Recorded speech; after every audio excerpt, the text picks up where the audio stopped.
Le livre de Smart Job. Comme chaque semaine, on parle du langage du corps. Le titre de ce livre à découvrir, livre illustré par ailleurs, parce qu'évidemment, quand on parle de langage du corps, il faut l'illustrer. Body Language, reconnaître et interpréter les gestes de la confiance. Il est sorti chez Mardaga et Bernard Sténier est avec nous. C'est l'auteur de ce livre. Alors, Bernard, vous êtes consultant en développement humain et organisationnel, auteur de ce livre, qui peut faire office d'ailleurs de livre de référence sur le sujet. D'abord, un petit mot, pourquoi avoir franchi le pas d'écrire ce livre? Parce que vous conseillez vos clients, vous les accompagnez lors de négociations tendues, d'être impactant, qui est un mot très utilisé. Pourquoi avoir franchi le pas de l'écrire, le livre? Vous auriez pu tout garder pour vous. Oui, et en même temps, je crois que ça fait partie, on donne avant de recevoir. Hein. Et c'était l'idée de pouvoir partager cette expérience qui est quand même construite sur plusieurs années et qui peut aider pas mal de personnes finalement dans leur vie quotidienne et dans leur vie professionnelle. Alors, il y a beaucoup de choses dans ce livre. Il y a aussi des schémas, des explications qui viennent justifier des gestes. Et puis, il y a toute une série de page 103, page 102. Lorsque les mains se rejoignent, commençons par cela. On le voit. Alors, on va le montrer à l'image. Il y a ça. Il y a ça.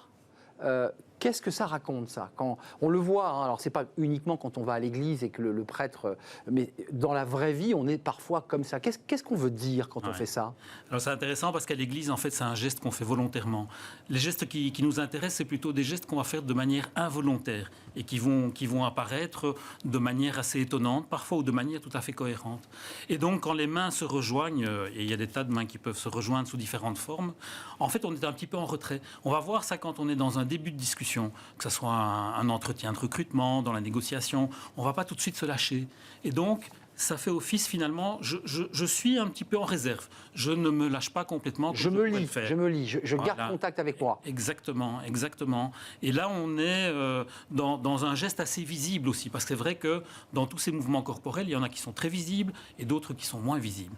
Et donc, de nouveau, pour pouvoir les regarder et pouvoir se réajuster après, parce que l'objectif, il est là, c'est finalement de se réajuster en fonction de ce que je vois chez l'autre. Alors, là, je me tourne vers le spécialiste parce qu'il y a des gestes que vous développez et que vous expliquez. Je parlais des mains, qui est une des premières choses que l'on peut voir avec le visage, évidemment. Des gestes qu'on fait machinalement et qui sont parfois de très bons gestes, mais répétés trop souvent deviennent lassants. Je refais ce geste. Quelqu'un qui ne parlerait que comme ça, avec toujours ce même geste, comment vous... D'abord, c'est pas bon, on est d'accord?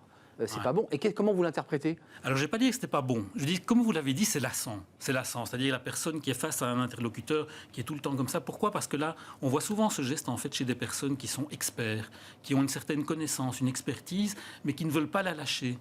On est d'accord, c'est ça. Voilà, et qui souvent vont trancher aussi après, mais sans complètement partager leur expertise. Et donc, voilà, le geste tranchant qui est... c'est vrai que souvent, ils descendent. Moi, je sais ce qu'il faut faire, mais je ne vais pas complètement vous dire pourquoi je sais qu'il faut le faire. Et c'est là que ça devient... Alors, on peut le faire une fois, effectivement, mais quand ça devient systématique, c'est là que le geste devient effectivement lassant et peut-être incohérent parfois aussi. Ce qui est aussi passionnant dans votre livre, Bernard Sténier, c'est que le langage du corps, il y a un petit côté mystérieux, parce que c'est vrai que autant depuis l'âge d'un an et demi, on parle, autant on observe assez peu notre corps.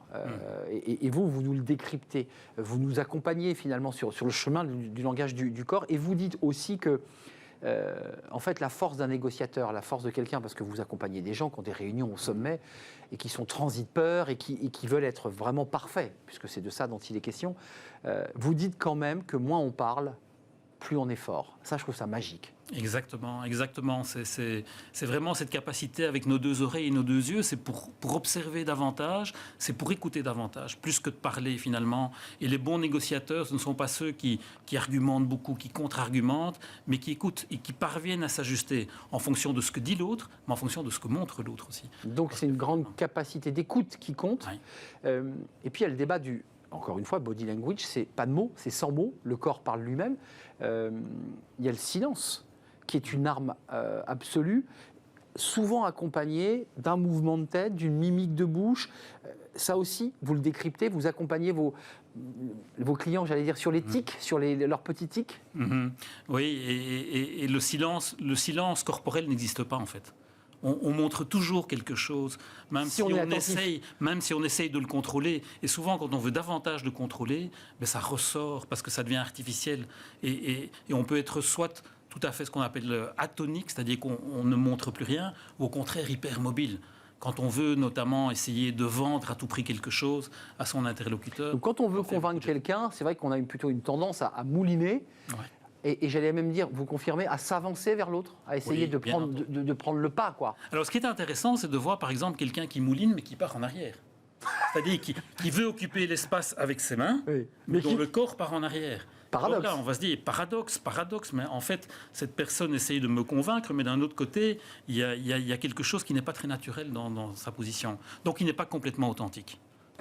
Vos clients, alors c'est difficile de faire des typologies parce que je pense que pour chacun des femmes et des hommes que vous accompagnez, il y a des conseils spécifiques, mais est-ce qu'il y a comme ça un petit fil rouge qui les relie tous dans les défauts qu'ils peuvent avoir? Parce que souvent ils viennent vous voir parce que c'est quoi? Manque de confiance, c'est le début de votre livre. Tout part de la confiance. De la confiance en soi d'abord.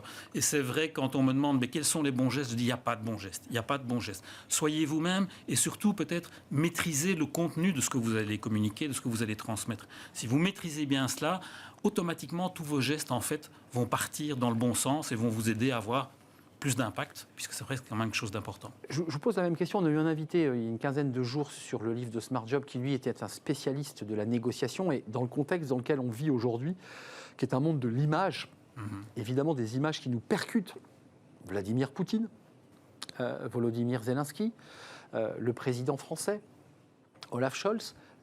Commençons par Poutine, vous qui observez les gestes. Il est troublant, Poutine. Il bouge peu, mais il nous dit des choses avec son visage. Il est surtout très fort en lui, en réalité. C'est assez étonnant de voir comme... c'est pas quelqu'un, justement, qui se projette vers l'extérieur. En tout cas, je ne suis pas un proche de Vladimir Poutine, mais de ce qu'on voit à la télévision. Oui, le professionnel. Qui est aussi quand même très fort maîtrisé. Hein. Ce n'est pas n'importe quelles images qui vont sortir dans la presse. Oui, ça a été nettoyé, ça c'est vrai. Voilà, exactement. Mais moi, je vois beaucoup de... Il retourne en lui, il pense beaucoup. Il y a des doutes aussi. Il y a quand même du doute dans son discours, même quand il a des discours qui sont très catégoriques, très martiaux. Il y a une série de gestes qui font penser qu'il y a... Malgré le fait qu'il bouge peu. Oui, malgré c'est vrai que ses mains peuvent venir jusqu'ici. Il est très fort. Alors, il est sur des fauteuils avec des bras et souvent penché comme ça vers la droite en réalité. Donc un certain doute par rapport quand même à tout son discours. Quand on commence à pencher sur des sièges à coudoir de type un petit peu présidentiel, pour vous c'est un indicateur ça? Ça c'est un indicateur effectivement. Au moment, et de nouveau c'est souvent la transition, c'est ça qui est important. C'est pas si je suis comme ça pendant 2 heures. Passer d'un état à un autre. Tout d'un coup, en disant quelque chose, voilà, il y a une transition qui se passe à l'intérieur de moi et qui se manifeste par mon mouvement corporel. Et là, ça devient intéressant de voir si j'ai un discours très appuyé et qu'en même temps je tombe à droite, ben là j'ai un doute en fait, fondamentalement. Un dernier mot sur Volodymyr Zelensky, parce que lui il a une autre attitude, un autre vestimentaire, et par ailleurs précisons qu'il était comédien. Voilà. Vous l'observez comment cet homme? Difficilement, parce qu'en fait il a sûrement une formation de comédien, et donc les comédiens apprennent mieux à maîtriser leur corps. Et donc c'est très difficile de voir quand il est vraiment authentique. Alors il est évidemment dans une situation de crise, mais quand on le voit de nouveau, la plupart de ses messages, ce qui est intéressant, c'est quand il est en direct.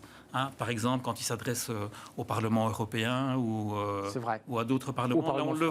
Là, on le voit un petit peu différemment. Mais sinon, tout ce qui est enregistré, on voit bien que c'est un comédien et donc il maîtrise quand même pas mal son langage corporel. Ce qui est intéressant, il faut lire Body Language. Vous êtes plutôt sur le langage du corps. Oui. Le body language est un anglicisme. Oui, vous qui êtes bruxellois, si je ne m'abuse, quand même, est-ce qu'un geste peut être rédhibitoire? Est-ce que, à travers les conseils que vous donnez, vous nous dites finalement attention, parce que si vous ne maîtrisez pas vos gestes, ça peut être fatal. À ce point-là, on peut le dire à ce point-là? Oui.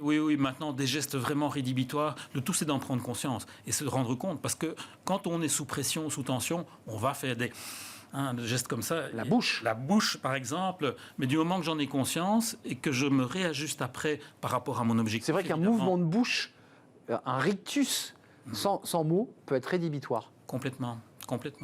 La fameuse dent de chien, je ne sais pas la faire. Tout d'un coup, il y a la canine qui apparaît alors que vous êtes dans un discours amical. ça met effectivement tout votre discours par terre. Vous qui êtes francophone, c'est cet échange très fort dans l'itinéraire d'un enfant gâté. Ouais. Belmondo en Conina. Enfin, pour vous, c'est un élément clé, où il lui dit « tu ne montres rien ». Pour être patron, tu ne montres rien.